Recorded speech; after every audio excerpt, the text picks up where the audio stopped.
మార్పు పేరుతో రాజకీయాల్లోకి వచ్చిన విజయ్ ప్రజా సమస్యలపై తొలి పోరాటం చేపట్టారు. అభివృద్ధి పేరుతో రైతులకు అన్యాయం చేస్తే ఊరుకునేది లేదంటూ ప్రభుత్వాన్ని హెచ్చరించారు. ఇంతకీ ఆయన తొలి పోరాటానికి కారణమైన సమస్య ఏంటి? దాని విషయంలో ప్రభుత్వ వైఖరి ఏంటి?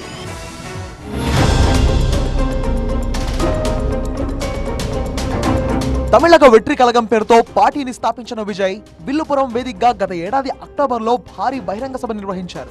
తమిళనాడులో రాజకీయం దద్దరిల్లేలా ఆ సభను నిర్వహించిన విజయ్ ఇప్పుడు ప్రజల తరపున పోరాటానికి దిగారు. చెన్నై శివారులోని పరందూరులో ప్రతిపాదించిన గ్రీన్ ఫీల్డ్ ఎయిర్పోర్ట్ నిర్మాణానికి వ్యతిరేకంగా ఆయన నిరసన వ్యక్తం చేశారు. తొలిసారి ప్రజాక్షేత్రంలోకి వచ్చిన విజయ్ కోసం వేలాదిగా కార్యకర్తలు, అభిమానులు తరలివచ్చారు. అడుగడుగునా ఆయనకు ఘన స్వాగతం పలికారు. ఇంట్లోనే క్యాండిల్స్ ని తయారు చేస్తూ ప్రతి నెల లక్షల్లో సంపాదించవచ్చు. అదెలాగో తెలుసుకోవడానికి ఇప్పుడే ఫ్రీడమ్ యాప్ ని డౌన్లోడ్ చేసుకోండి.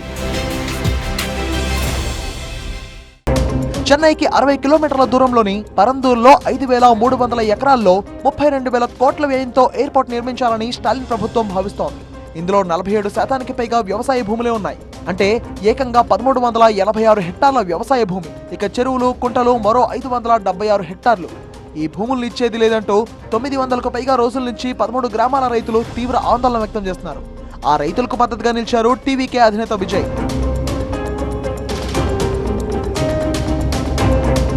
పచ్చని పొలాల్లో విమానాశ్రయం ఏంటంటూ ప్రభుత్వాన్ని నిలదీశారు. అభివృద్ధికి టీవీకే వ్యతిరేకం కాదు, కానీ వేలాది ఎకరాల వ్యవసాయ భూములను నాశనం చేస్తే ఊరుకునేది లేదని హెచ్చరించారు. కేంద్ర, రాష్ట్ర ప్రభుత్వాలు చేస్తున్న చర్యలను సహించాం, రైతులకు అండగా పోరాటం చేస్తామన్నారు దళపతి విజయ్.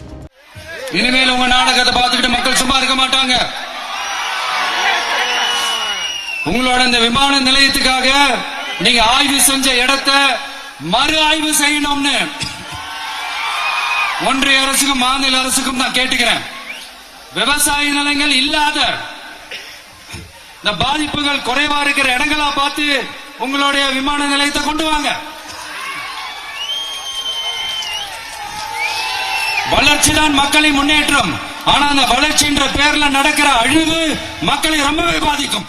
చెన్నై ఎయిర్పోర్ట్లను రద్దీని తగ్గించేందుకు రెండో ఎయిర్పోర్ట్ నిర్మించాలి అనేది ప్రభుత్వ ఆలోచన. 2028 లోపు ఎయిర్పోర్ట్ పూర్తి చేసేందుకు కసరత్తు కూడా చేస్తోంది. కార్గో సేవలతో పాటు పలు అవసరాలకు ఈ ఎయిర్పోర్ట్ ను వినియోగించాలి అనేది సర్కార్ ప్లాన్. అయితే స్థానిక రైతులు తీవ్రంగా వ్యతిరేకిస్తున్నారు. తమ పొలాలను ఇచ్చేది లేదంటూ పోరాటానికి దిగారు. వారికి మద్దతుగా నిలిచారు టీవీకే అధినేత విజయ్. ఈ పర్యటనకు తొలుత పోలీసులు అనుమతించలేదు. ఆఖరి నిమిషంలో నిబంధనలతో కూడిన అనుమతులిచ్చారు. దీంతో ఆయన తీవ్ర ఆగ్రహం వ్యక్తం చేశారు.